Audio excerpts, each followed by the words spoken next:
Anyway, yeah. So we've got about 3 parts to this talk, so we can take breaks in between. And the first couple of parts was from the talk I made for LUG Camp, which I put down on the board, and then I went to another talk, and my thing got scheduled during the talk I was watching, like within half an hour of me sticking it on the board. So I was able to give it very quickly, but after all that preparation. Anyway, so the MING stack. Let's see how we get there. So we're just going to go through a particular little application of IoT that does something fairly simple, and it turns out to be quite useful to know how old the coffee is, because sometimes you come in the morning and the coffee's actually warmed up from the day before and no one's noticed. Anyway, and we have a lovely old dot matrix display showing how old it is, and the way it operates is it uses this that little device there. Let's see, I've got one here which measures the power going through the electricity wire, and obviously when you pour a new pot of coffee on, it boils, uses lots of power, and then we can time how long it takes to since then. So the MING stack, this is what we've managed to assemble, and we used to run this on a Raspberry Pi only, but you can run it on a phone now, which I'll show you at the very end. So the components are MQTT for sending the messages around. We'll show a little bit of that. Node-RED, which is a little programming language, very good for scheduling your little scripts. InfluxDB for recording the time, recording all the data, and Graphite for showing it. So if anyone remembers the old days of web servers where you had the LAMP stack, stood for what was it, Linux, Apache, MySQL, and PHP. Yeah.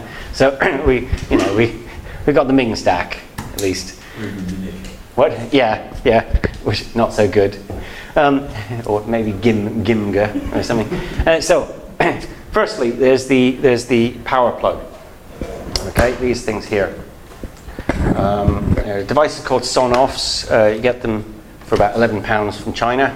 I have no idea what the firmware it comes on with, because every time we get one, we open it up and burn our own firmware onto it.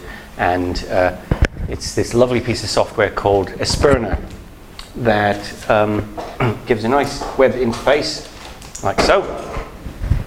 You know, your power plug can give you a website now, and you log on to it, and it shows how much power is being used. In this case, this is plugged into the coffee machine, and the hot plate uses about 60 watts of power to keep warm. And if you go down the left-hand side, there's the MQTT page. It's about that one there. You can see the mouse? Yeah, okay. That one there, and we fill in the MQTT broker, which is, it's all very well the plug knowing how much power it's using, but you need to move that information to somewhere where you can do something with it. And that's what we use the MQTT for. So, how many people know MQTT? Nobody? Lots. Okay. Well, it really couldn't be made any simpler, really. There's no like web pages or URLs or HTTP or something. All that happens is that when is that each client connects to a broker, and we only have one in the whole of DOS Liverpool, called mqtt.local, and each client can just send 2 strings, one being the topic and one being the payload, and that's it. So if you connect to the network and listen to all the strings coming through, that's like the wildcard for star.star, then it'll just scroll madly with all the different messages. It's like seeing a log file on a web server, right? And you can see all the individual pieces of signal. Esperna, these are the ones that are coming from these plugs. They're quite noisy. They make a lot of, they tell you current voltage, which never changes, and all kinds of different bits of information. And I've set them to publish every 1 second, so it's quite verbose. Now you can filter down to one particular plug or topic section, which is just give it its name, and then there's the wildcard again, the hash, and then you can see, let's see, do we actually get a repeat in here? You know, see, every plug's got a date time as well. Just tells you what's going on all the time.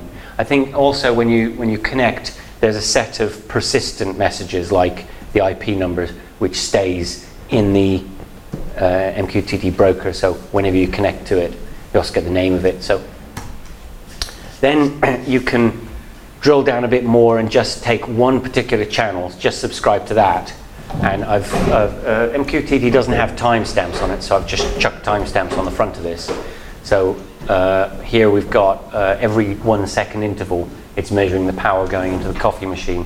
And I did turn it off for a few seconds and turn it back on, and it settled down. So it's lovely and accurate.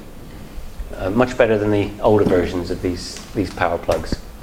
Then the other way you can do it is you can filter for all the plugs that we have, and we've got about probably about a dozen on the laser cutter and on the different computers and things. And this shows, that's how you can see, these are the names of the plugs, and then this is the power of each one of them. And so that's wrapping through every 1 second across the whole building. Okay, now once you get the MQTT signals, so that's moving the numbers off of the plugs into a place where we can use it. And then the next thing is to take it from there and push it into a database. And this is done using Node-RED. How many people know Node-RED? Yeah, okay. Node-RED, I used to really hate it because I thought, you know, it's not proper programming or something. But it turns out whenever you're doing programming with all these signals flying around the place, you always have the problem of how do you get your little scripts to run at the right time when the right thing happens? And if you think of Node-RED as like a scheduling system, so every time one of those signals comes through, that will schedule this little script to run, which will take the name of the plug and get its value, which is the payload, and package it up in the right piece of JSON notation to put into the database. I don't know very much about the database. That's about all I know about the database. Yeah? Where does the Node-RED code actually run? It runs on the Raspberry Pi as well. Okay? It can run anywhere. It can run on any computer because any computer can subscribe to any broker that it has access to. So your Node-RED can like pull in stuff from different brokers and mix them up. Now, yeah, so it runs there, and we've also have the InfluxDB running on the Raspberry Pi as well, the same Raspberry Pi. Now, I know absolutely nothing about the database apart from what you can read on Wikipedia, which is great because that's how you actually get somewhere. Is use things that you don't need to know how they work, because then you can save your time for more important stuff. But it appears to be some not proprietary. Some startup company invested tons of money to make this giant database in Go. Since I searched for it, I'm getting a lot of Google ads to buy the services for it. But it seems to be pretty sound, and we, you know, until you run it, you don't know. So we probably had it on this Raspberry Pi running for 6 months now without any hiccup. The first thing we expected was the entire SD card to be ruined by like multiple writes or something. Apparently in the real world it doesn't seem to happen, so we're quite happy with it. We wouldn't have known it if we hadn't been running it for the last 6 months. And the next component then is the graphics part, which seems to be a large open source graphics panel thing with hooks into InfluxDB that give you all that zooming in on different error ranges and stuff. You can make dialogue, dials and things. Now, Node-RED has its own dashboard that can display time series stuff. You shouldn't use it because it saves the entire time series in the browser, and it doesn't work. This works really well.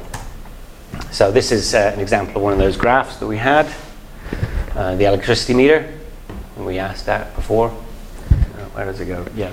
So we go, yeah, number of kilowatts, power being used, and you can add whatever new panels you want. This would be the power going from the one plug going into the coffee machine.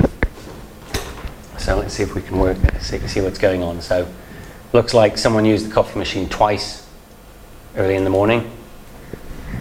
And the queries into the influx database are kind of SQL-light, but fairly trivial. So, we pick out the power, pick out the power, pick the plug, and then you plot it, I guess, format as time series. So that's the dashboards from lots of different sensors that we've put in. You've got the electricity meter. You can see basically the daytime, busy and not busy, and the power going up and down.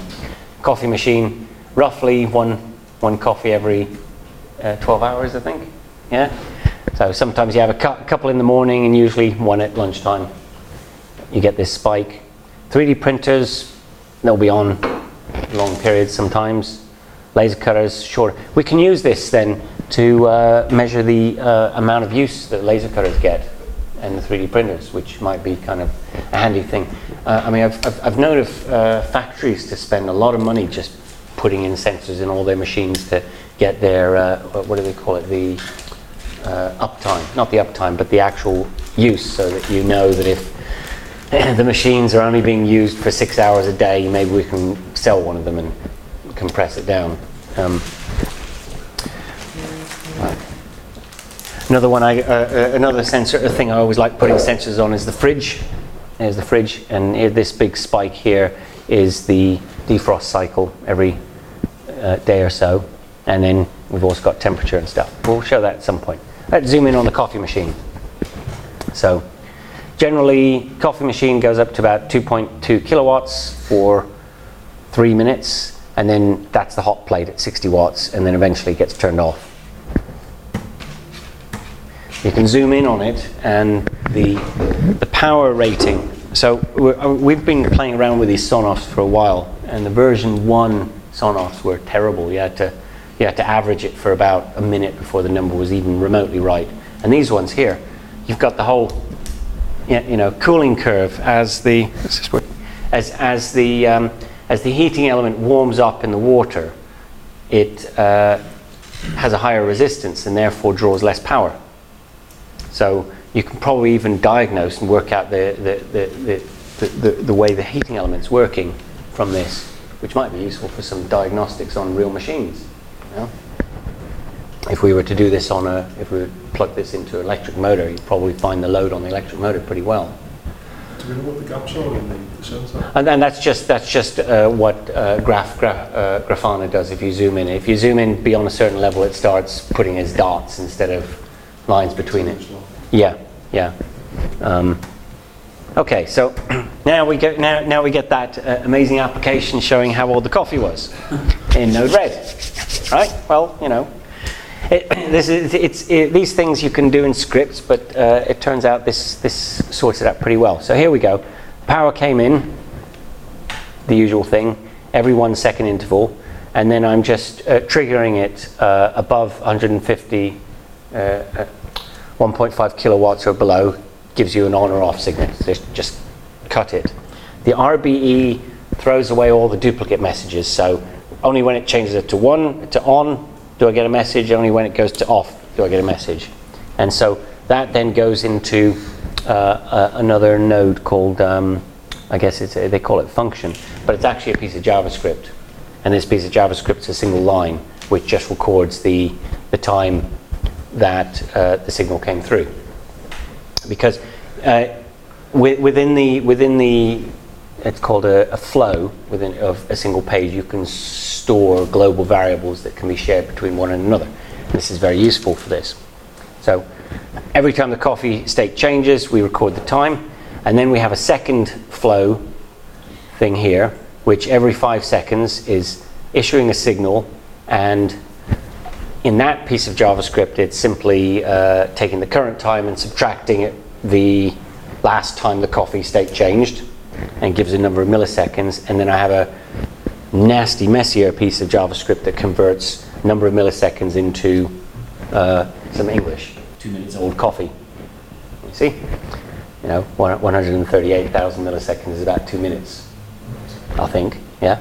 And then once that string is set up, I go and emit it out into the MQTT ether, and it something with a dot matrix on it picks up that signal and puts it up. So that's your age of coffee calculation. So that's sort of this is sort of what it's kind of doing, is you have some nice time series data, and it boiled down into something which says 2 hours old coffee, and there's our, if anyone wants to see this thing, I thought about bringing it here, but it'll probably break, but it's just next door, and it'll say, it'll put the string that comes out there onto the dot matrix.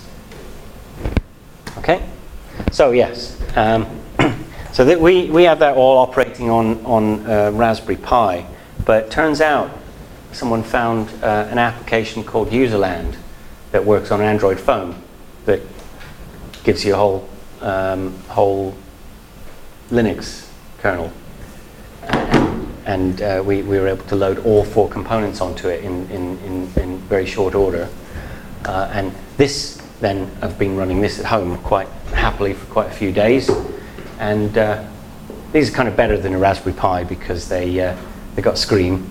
They've got a real-time clock, which is really useful. They've got a battery, so you can unplug it and you don't lose everything. And they're already in one piece. So we can have a look at that at some point. But yeah, there's nothing new there apart from it's just Linux in a different place and easier. Okay, so I think that's the end of this part of the talk. Have we got any questions? No? What's the advantage of that influx DB over something, many other databases? It's designed for time series. Right. So you don't even need to think, and because all the stuff is time series. Mm-hmm. So hooking things in new tables, you don't even need to make a new table because it makes them for you. I mean, it's specialized, and then of course the Grafana has hooks into it already, so you're zooming in. I mean, we've had a little look at that. Let's see if we had a little look at the is it F11? Yeah. So this is that graph. All right. So we can like take the last 2 days of temperature. And I guess it's doing some query and doing the little averages. It's not downloading 2 days of 1 second interval things. It's averaging it on the window according to like the resolution of the screen. Mm-hmm. That's the sort of thing that needs to be done in a time series database. Mm-hmm. I mean, it doesn't do anything else. It doesn't do anything like filters internally. Right.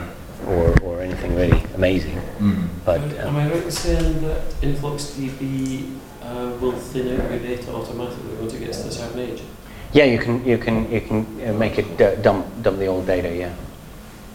I mean, the great thing is it's just worked, and I've not had to, and I don't want to know anything about it because I need to get on with the other things. So here's the example of I've got a string of temperature sensors in one of the rooms of 8 temperature sensors, and a couple of them are in this room, and the string goes into the other room, and so you can see who's got the heating on, and it wiggles up and down, and the wiggling up and down seems to coincide with the wiggling up and down of the amount of power we're using.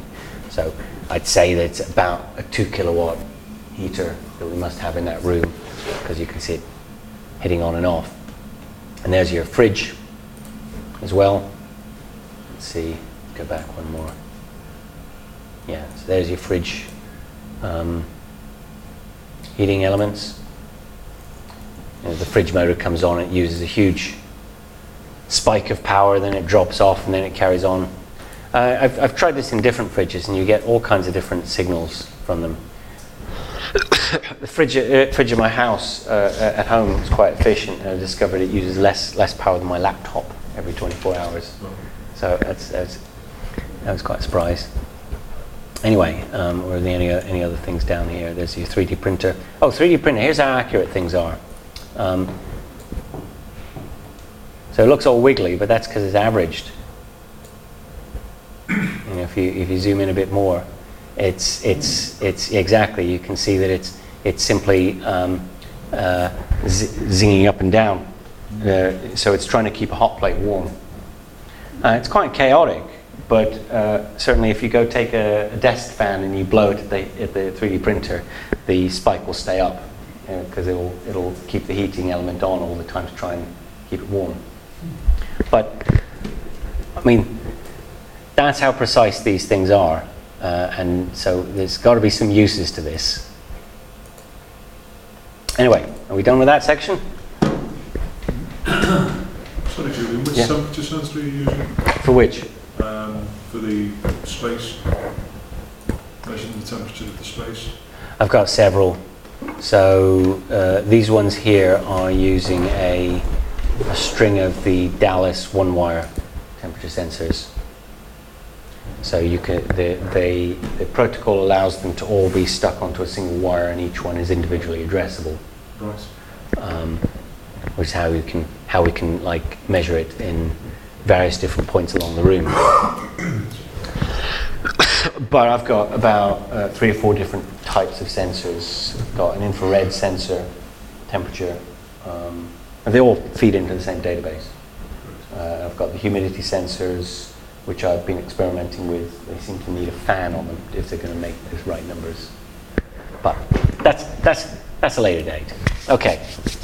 So this is all my experience with the IoT. I'm not a professional or something, but I spend a lot of time listening to podcasts because there's a lot of IoT stuff. Apparently, it's a big business thing, and I keep wondering whether there's something I'm missing, because when we finally crack this technology, it seems all pretty straightforward, and then you discover there's not very much you can do with it. You'd think it would be like amazingly useful, and you spend so much time mastering the tech that you never discover there's not very much use for it. So far the coffee age thing's been the best thing I've invented. And it's a bit like Adrian having Bublino for about 6 years as being the best IoT device he had. So I spend a lot of time listening to corporate podcasts trying to find out if they've got any ideas. And it drives me bonkers, because you think these otherwise supposed to be sane people seem to just talk drivel forever. Anyway. That's because they're keeping good ideas to themselves. No, I don't think there are any ideas. That's the problem. So normally, I was having it out with this with a lot of these ones, because I've been caught by this a lot, by sticking temperature sensors around a house and so forth. And normally in science, what you do is you have your theory, and then you deploy your sensors and your experiment to prove or disprove the theory. You don't just make an experiment up, but without a theory to put the numbers into, which appears to be what's always happening. Anyway, I mean, this is the kind of, if you listen to this particular episode, this is the kind of gibberish you got, about the ability to orchestrate in addition to performing simulation, where you start having capabilities to have transformative outcomes. And digital twins and so forth. So I mean, I don't know whether I keep wondering if it's just me. So there's my things. There's like a few important buzzwords that you have. Okay, you've got your cloud computing, which is the thing running on Node Red, right? That's it. Okay, and then you have digital twin, right? That was a little bit saying whether the coffee's on or off and how long ago it was.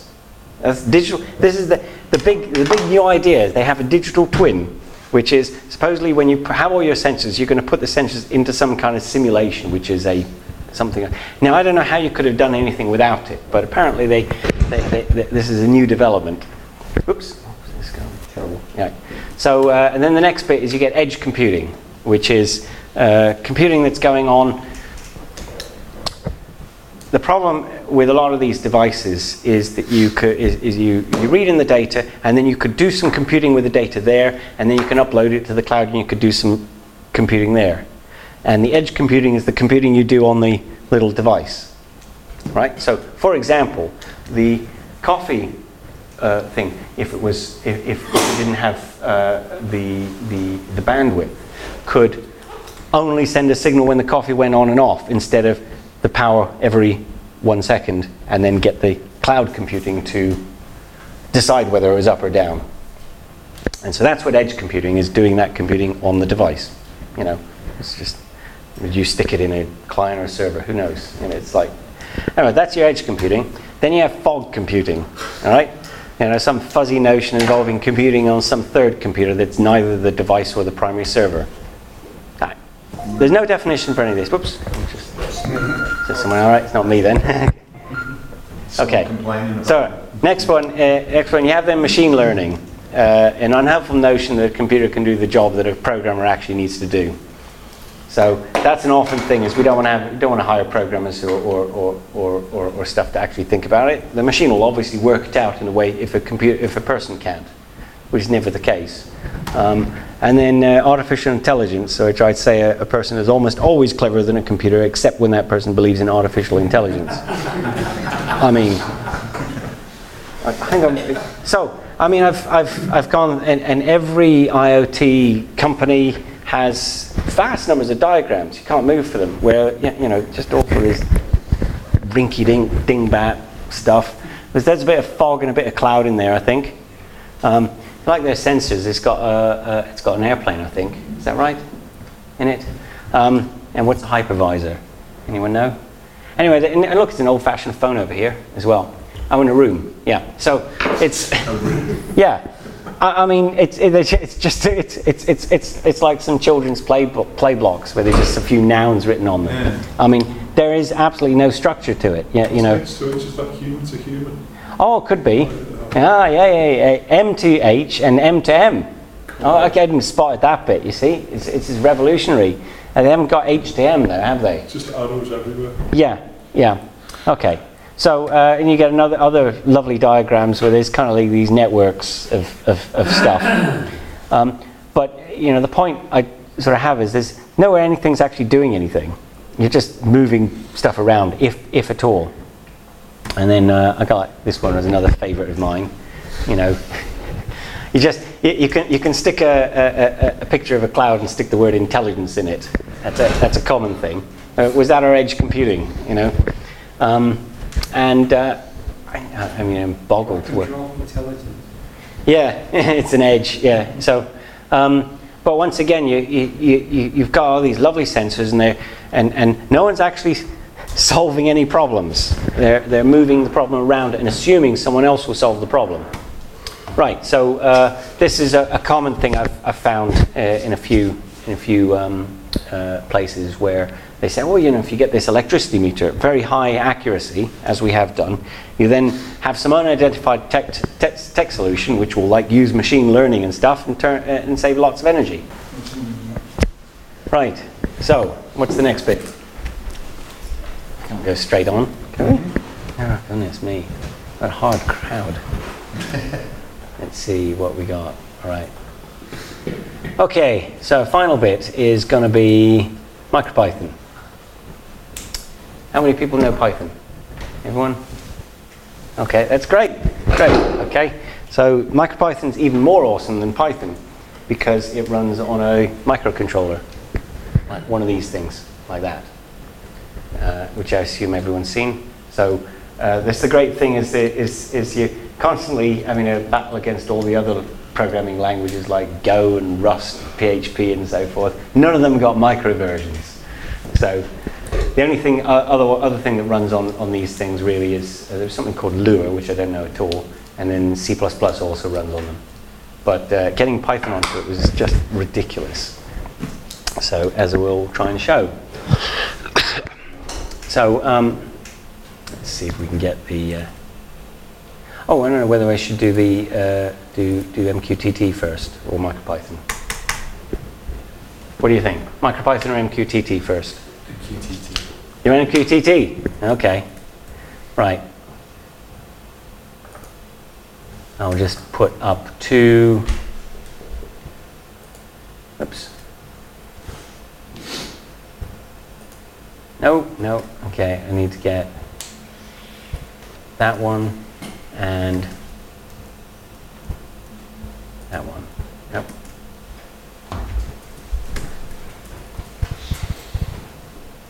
That looks like that one. Okay, So I've got two. Let's try and cover things up a little bit.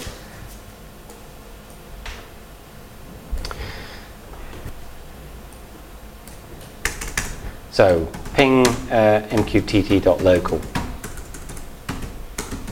Anyone can read that? Okay. So that's just a straightforward server on the network. MQTT goes through a port 188. Is it 18? No, 1883 is the port number it goes through, and this is how you use it. What you do is you. There are two. So Mosquito is the main broker, so that's running on the server, and then you have two clients that you can run just on a command line. One is subscribe, and one is pub for publish. So I was going to tell you what happens when you subscribe to everything. You get all the activity going on in the building. Okay, and so for example, we can pick one of these ones here.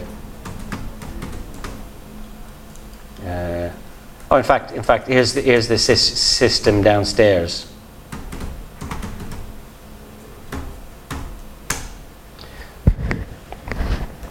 So these are the signals coming from the one downstairs, and roughly every thousandth of a kilowatt hour it gives a little flash. So that's your MQTT, basically. That's pretty much everything. But what we can do is we can publish things. So I do thing1 dot hash, okay? And then this gives the opportunity to go publish something. So that's MQTT pub. And once again, it's straightforward. You've got the host name, you've got the topic, which is that string that we're kind of matching against, and M is the message, sometimes known as the payload. There it goes.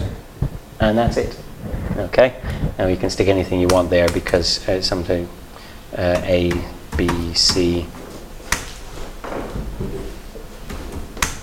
Right? And that's about all there is to MQTT. You'll notice that it doesn't even carry it can carry binary, usually carries binary, but it doesn't take the time stamp. So if you want time, you have to put your own timestamp in there, and then it receives wherever it comes. And it's lightweight enough that it can run on these little MicroPython things really, really well. Right? And that's it. You can put a timestamp on the receive, can't you? Yeah. So what happens in the influx DB is it's programmed so that if I unpack the message, one of those power things, I guess. I unpack the message and I post it in, and then it just takes whatever timestamp's current. Yeah, but with Mosquito sub, Yeah. you can have it out all the time as well. No. You can. Or how? I discovered it about 2 days ago. Okay. What's the trick? All right. Live dispute. No. Okay. Everyone make a circle. Yeah. Right. No. That's your options. Yeah. Dash capital F. Okay. Where is it? Is it in here somewhere? It should be in the man page. That's where I found it. Okay. It's a format string. Okay. Dash And you put the timestamp in the format string. dash F and then what? Hmm? When you publish it, No, when you subscribe. Yeah. Well, and then dash F what? And then you put dash F, and Yeah. then what in quotes on this one I've got %I space %C space %P, which gives a standard timestamp, I think, yeah.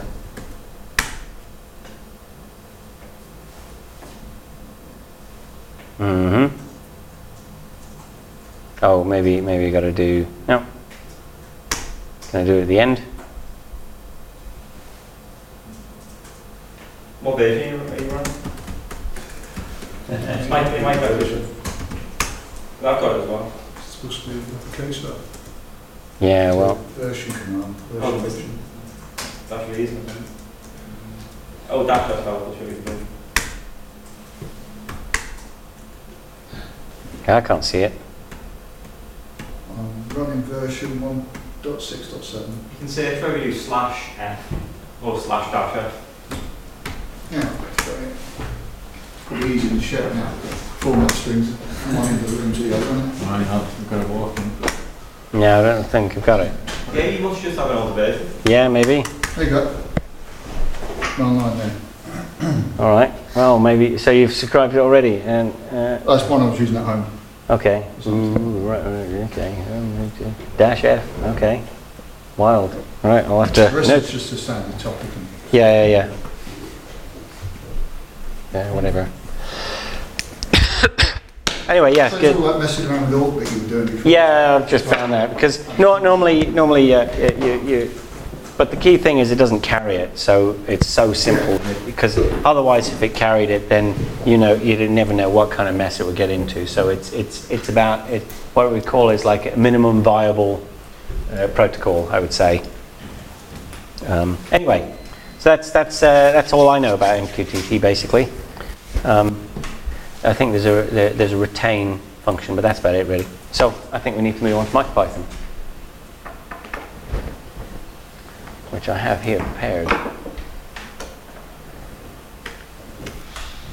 Right. So is this plugged in? Is that powered?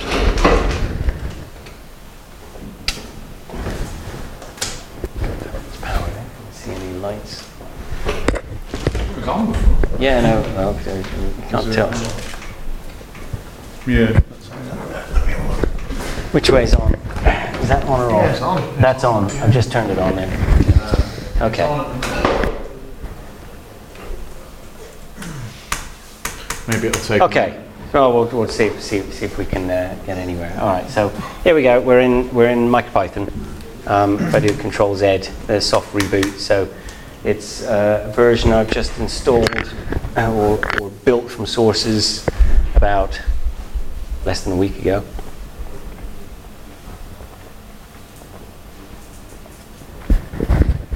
Right, so it's a version of it's version of Python 3. You have a little file system. So and it's almost as good as having a command line because you can do from the Python command most of the things you do in a system.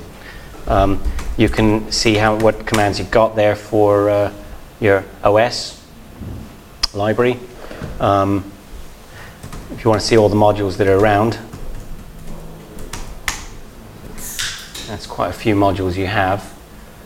And but the thing that makes it cool is it's operating on a microcontroller, so it's able to control things in the way that most computers can't because they've got pins and stuff. And I've got this pin wired up to this thingy here. So if we're very lucky, so machine is the main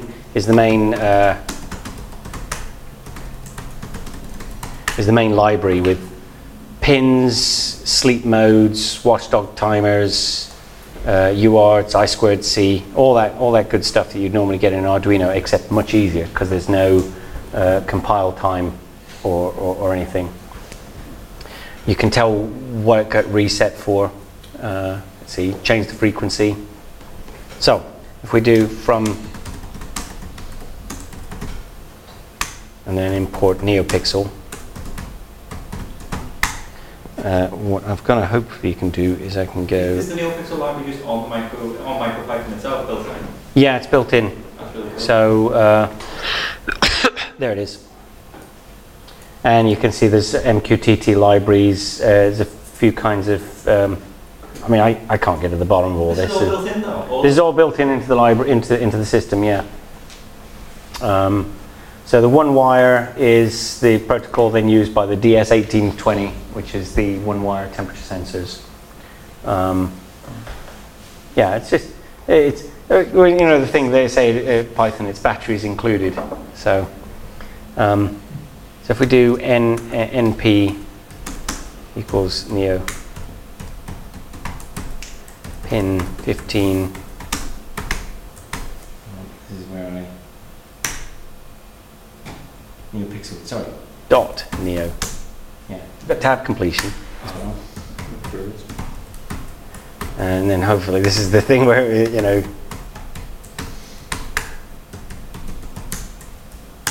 Yes, okay.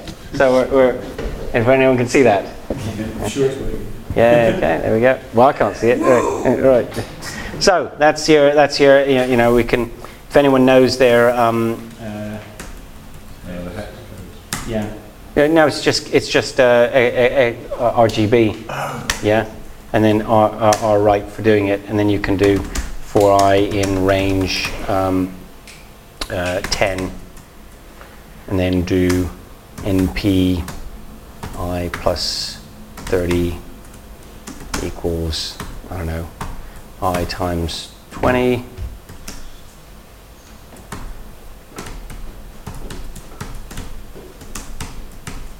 Okay, give it some things. NP dot right. Yeah, we can make this nice. Show the color. So actually, I should remind you, it looks like a little array here, but basically it's a neopixel array that's been zigzagged along through here, and with little bits of cardboard to separate out the pixels. But it looks kind of nice, and it's big enough to show up even you guys at the back of the room. So it was the 81 that's mentioned earlier, wasn't it? 81, 9 by 9, 9 that way, 9 that way. It's 81 So pixels. the fill method, I've started playing with neopixels this week. Yeah. with MicroPython. Yeah. So the fill method just sets All to the same color. in one Yeah. go. Yeah. So me using the range to set them one at a time is a complete waste of time. Well, unless you want different colors, which is, you No, want it nice. I was using it to blank them. Yeah. Fill is so. In fact, I mean, what you do is you find out what the functions we have are.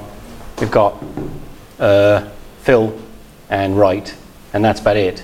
And you see, it's like overridden the array operator, so it can act as though it's an array. If you try and do scrolly things with it, it's quite slow. So MicroPython, when you're dealing with arrays this big, you find it difficult to make something fairly animating. Oh, right. Does the write, that doesn't take any options, that updates everything? Yeah, it has to. You can't change one NAD and then write that. No, they're always operated that way. It's because they operate as a shift register, so the whole thing shifts through each time. Okay. What? It's asking for the big get attached or something. Yeah, but it probably wouldn't be fast enough, really. Yeah. Anyway, but you get the. Now, what was the next bit? So now we needed to do the MQTT on MicroPython. Okay, so the handy thing is, these ones here. This is an ESP8266, which you can get for about $2. The ones I recommend people use is an ESP32, which is more like a $5, because they're a bit more.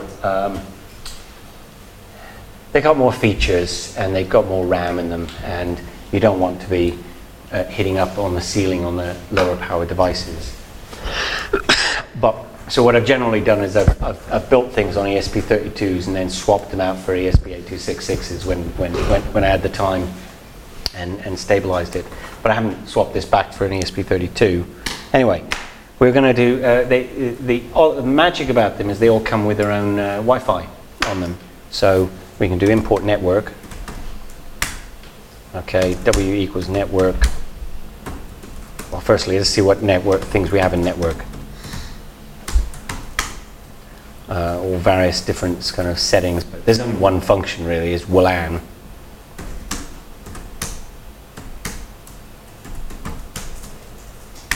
Okay, and then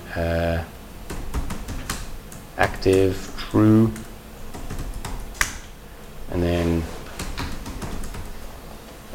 and you can scan for the Wi-Fi. Which Wi-Fi would you like to connect to? Well, that's kind of like messy, so you can usually put like so. Put it. It's unfortunate the scan takes a while, and then we do for X in L, print X. Maybe if we just for X in L print X0, yeah. There's all your Wi-Fi things. And people know I think X0 I think the negative number here is the strength, right? So x0 minus 2. Is it minus 2?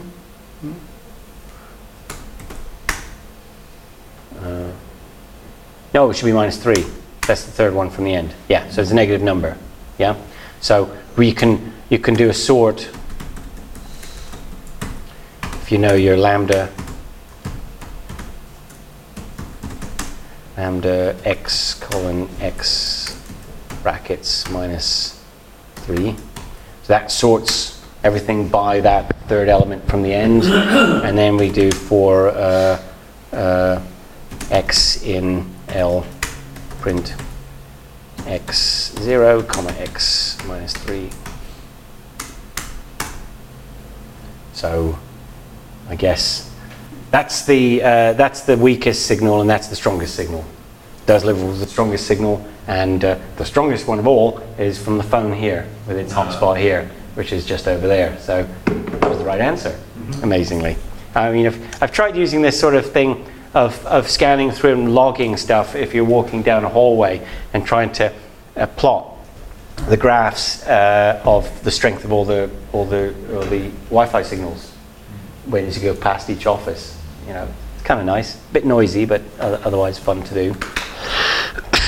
Anyway, so that's the power of that. Now we then need to move to making a MQTT from MicroPython.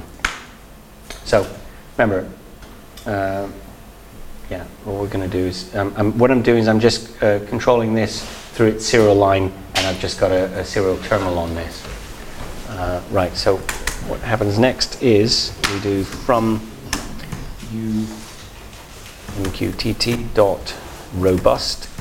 We always want the robust version.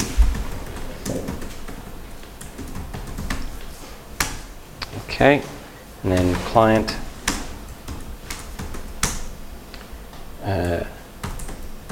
thing 1. Let's call it thing 2 just in case. Okay, and then so the unfortunate thing is the ESP8266 can't do MDNS, so it can't use MQTT.local. It's got to have the IP number. The ESP32s can do this decoding, which is more useful. So we get that. Right. So we're about ready to publish. Well, firstly, we're going to have to set this thing up here to be listening to it, which is this one. Yeah, there we go.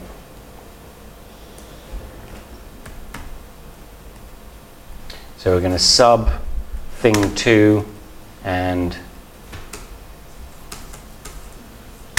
okay, and now I'm going to go here, thing 2 what?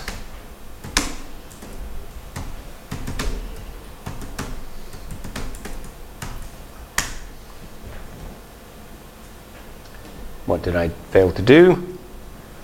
Ah, I know what I failed to do. I failed to connect it. Connect. I was having so much fun scanning the Wi-Fi, you never actually connected it.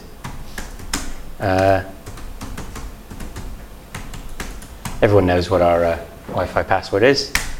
There we go. Connect, deconnect. We are connected.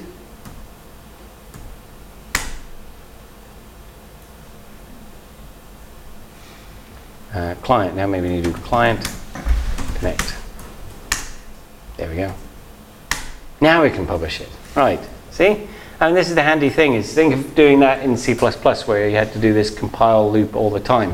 It's amazingly efficient at things. And, oh, yeah, someone's doing that. But there's the thing that I wanted, was here. Okay? So we've managed to show you how to get the stuff off of there into the rest of the network where people can listen to it. So how about that? So did we want to do the reverse? So the reverse process is we need to go from, yeah, stop that. Okay, hang on. Yeah, I don't need it. Right. The next step is so are we happy with that code being simple enough? Right? I mean, I'm not pitching it to the wrong audience, am I? I think so. Okay. So the next bit is so we can do this kind of thing in very short amounts of Python. For example, I'll sit there reading a temperature sensor and publishing it every so often on a little loop, and your code's pretty sweet and short. So often you then need to get the stuff back. So to get the stuff back, you need a callback function. So we'd call this callback thing2 slash. And I should just hide it, otherwise someone will wreck things. Who? Okay. No. So the callback. So yeah, you've got to define the callback topic, comma, message. Okay, and then we're just going to print.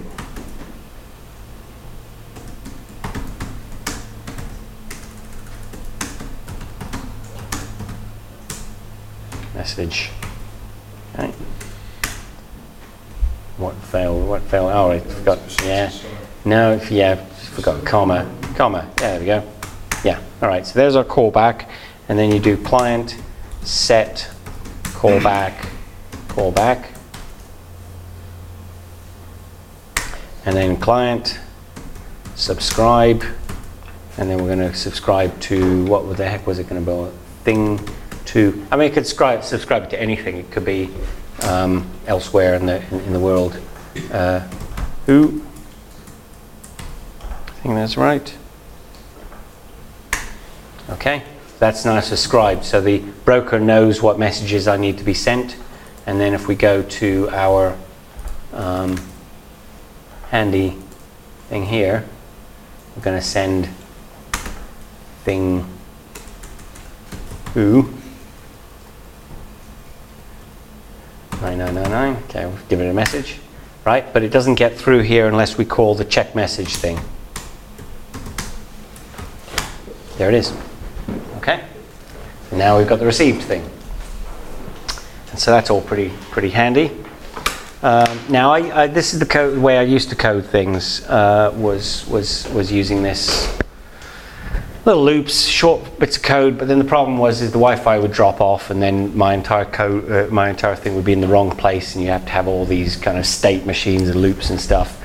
So more recently, I've been doing stuff using asynchronous coding, which is quite tricky, but I've got used to it now. Let's see if we can find an example of some of the.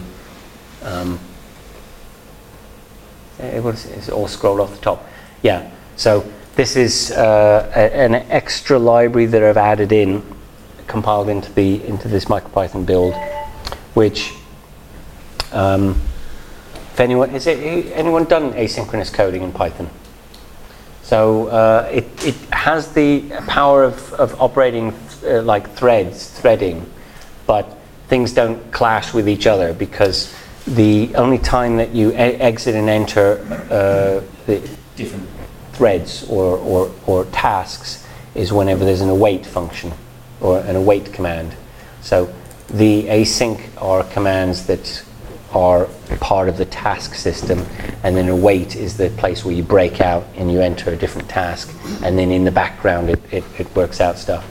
So for example, and the critical thing is this library here, the MQTT asynchronous library, has another 4 or 5 different tasks in the background which are looking after connecting to the Wi-Fi, keeping it subscribed, keeping various things awake and so forth. So that saves me having to handle all those cases.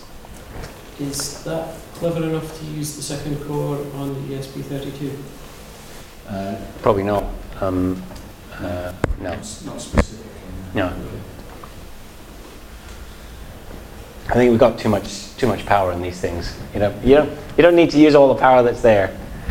What inevitably happens is that the one core is used with Wi-Fi, and everything else is supposed to run in the other core, unless you explicitly send commands to the scheduler to say, Yeah. run this routine on this core, and then you fall over all those inbuilt commands that are just grabbing one of the cores. It's a big nightmare. Yeah, don't do it.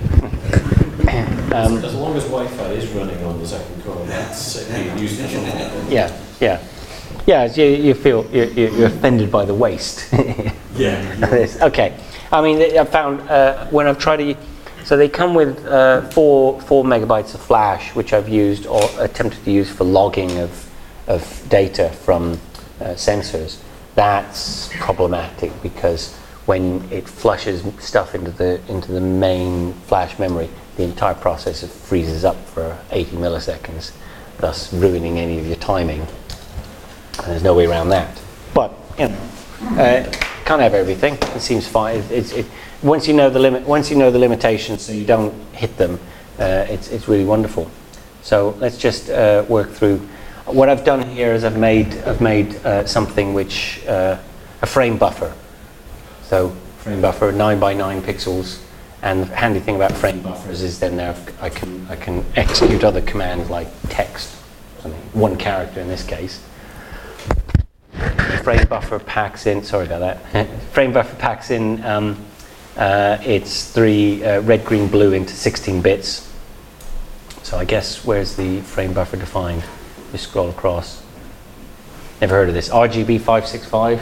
Add them together, get 16 bits. Oops. Anyway. Okay. So there's this sort of nonsense. So that's where I'm going through and unpacking the pixels from my frame buffer, and then unpacking the colors and then stuffing them into the NeoPixel array and then writing it. That's another of these handy functions. Okay. This is the bit that's monitoring whether it's connected still, and if it stops connecting and goes for more than a minute, then it'll reset the whole thing. And there's another command. All right, this is the secret. This is the secret one. Okay. No, I can show you. Okay, so we could spend ages writing an API for controlling this thing by MQTT, where I can have a command that says red rectangle or something, and it would do red rectangle, and you'd wind up you'd have a different pattern, and then you have to code it, the function in the MicroPython to do it, and you have to code the thing in the API that sends the signal. But then I discovered something much better, as I discovered the exec function. Okay.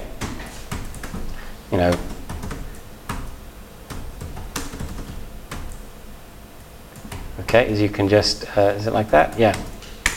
You can just take a string and execute it. All right? So what we do here is, in this code, is we subscribe to the name / command, and anything that gets received through the callback goes into this task, which simply calls exec on the string. Right? Isn't that a security nightmare? I was going to say, any worries about that? Just wipe them that now. What? He's typed Oh, yeah, just machine dot reset the whole thing. Yep. So what? But we get the job done. I suppose you can secure MQTT. Okay. So remember the development cycle I was saying is you're trying to work out what patterns we're going to do with this, and if you're stuck trying to design APIs before you've actually found out what's useful about them, then you're not going to get anywhere. But if you get to a stage where you can prototype it very quickly and get to what you're trying to do, then you could harden it down into an API should you choose. So that's often, the security stuff. I know it's very controversial, but often I go, that's sort of like premature optimization. It's obstructing the fact that we haven't found much useful to do with these things. So firstly, I was going to get this thing operating in the way it should do. So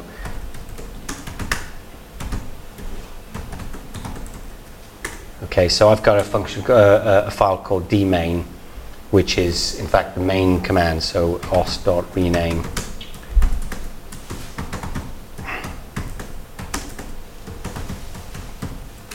So the rule is in MicroPython that when the thing starts up, any file called main.py will just be run on startup. So I moved it out of the way temporarily. If you want to find out what's inside the config function, you just have to do one of these annoying things. You have to do in open,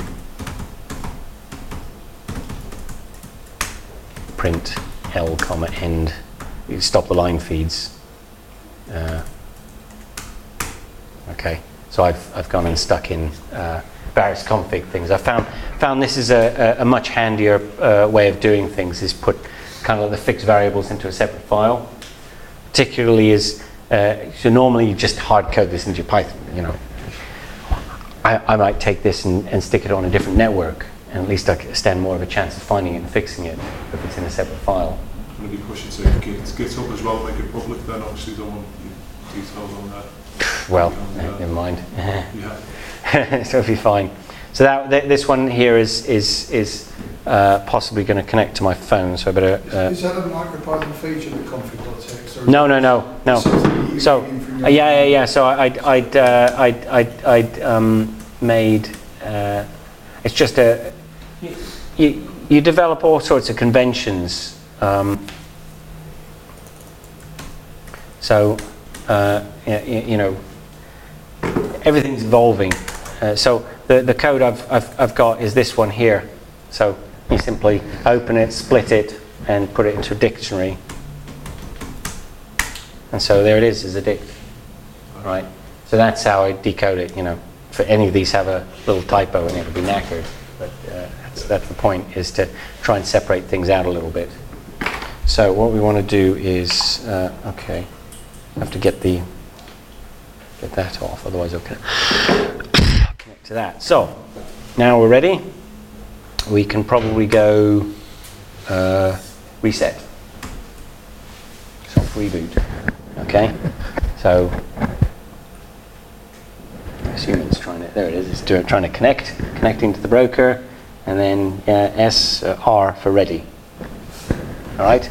So remember the special protocol that I had was, and don't do this, Matt. He's going to try and ruin everything. Okay. I was trying to put red acid on it before. What?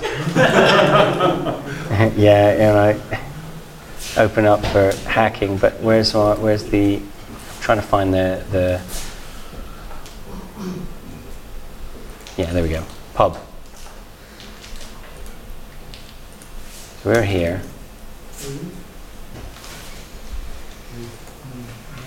Yeah. Okay. So yeah, this RAM free is being done by the asynchronous code, keeping track on things, because it's usually assumed that something might go wrong in that way. So if we publish, and what was it called, NeoGrid 1/cmd, and then what we've got here is np.fill. Assume we want to have some kind of blue or greeny shade, I guess. 0,50,0. Semicolon. Python, you can ram things together with a semicolon. np.show. Is that right? That work? No. See, I've so the handy thing. Yeah, okay. But the handy thing is I've trapped the exceptions. You see. So the exceptions actually get sent back in another channel, so that you stand a chance of getting it. Let's see where were we? Yeah, there we go. So it's np.write. Okay, there we go. That's the power of doing it by that. And then that allows us to then move our world onto Node-RED. So here's one I prepared earlier. There's your NeoPixel grid, CMD, and I've made the same sort of string here. We do done, deploy, and if we hit inject, we can get that color there. And here's a whole bunch of other ones here. How about like that? Individual pixel, or a blue rectangle, green rectangle, Z. That was using those interesting functions I have, where you fill the buffer with something, you put a piece of text in there of a particular color, and then you hit show. That's where I get confused, because it shows my own command, which takes it out of the buffer and plots it in. So that's the power of it. But we're pretty much only using this for like counting numbers up at the moment. So that's about it for this stage. I mean, we could look at a couple of other toys that I've got here. So I bet he's going to ruin everything there. Where was the other thing with emotions? Yeah. See, the trouble is, like with any pieces of code, things get out of control. That's the coffee one I showed you. None of this is backed up at the moment, right? No, it's backed up, and it's probably doing me a favour to get rid of it all. One of the file names there, but Japanese Super Duper. Yeah. I wanted her to come up with her own name, so you put a stupid name, and they. Now, where is the one that controlled the car? Oh no, I don't have one for that. I can send you the script if you want. Yeah, okay, do the script. Go. Let me unplug the.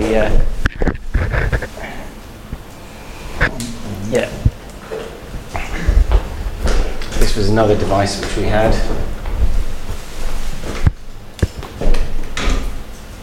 Anyone seen this? This is the wear dial.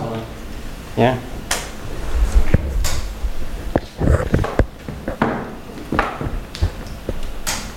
Give you a link.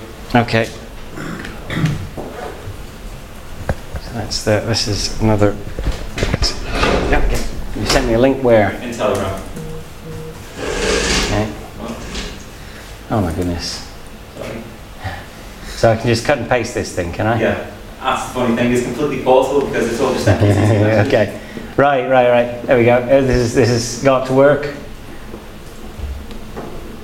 Do I have to put it download it, don't I? No, that's fine. You copy and paste just the correct text. It's fine. You just put that into a file and run it. I have to put it in a file. Yeah. Okay. Okay. What do we got? Save as what? Just save it as anything and then make it executable in the command line. Okay. Anything. Sure. Yeah. Okay. And then desktop. You go to your terminal, right, and then navigate to desktop. Or maybe you can run it like that, I'm not sure. Nope. So go into your terminal, yeah. Okay. Yeah. Go to your desktop. chmod plus X on the file and then just run the file. Cmod 1A plus X? Plus X. Yeah. And then run anything. And now you've got WASD control. Oh, okay. And what was back? You don't want to hold it too long. Buffer. Just tap it. Yeah. This is a terrible floor to be doing it on, really. Oh, there we go. Let's go around in a circle. Keep in mind, this is going up the internet, by the way. Yeah, this one. Internet broker. Yeah. That'll be going locally. Okay. Anyway, so this is what we were experimenting with was putting trying to make a little version of the. The first thing I did is I ran it off the table. Okay, is that you put the phone in there and have a video conference, put this on a table. No, it won't be able to do that. This one doesn't fit in. All right. I really had to nobble the 3D printing a bit. But anyway, I think that's probably about me done on things. Right, done. Okay. Thanks a lot. Any questions?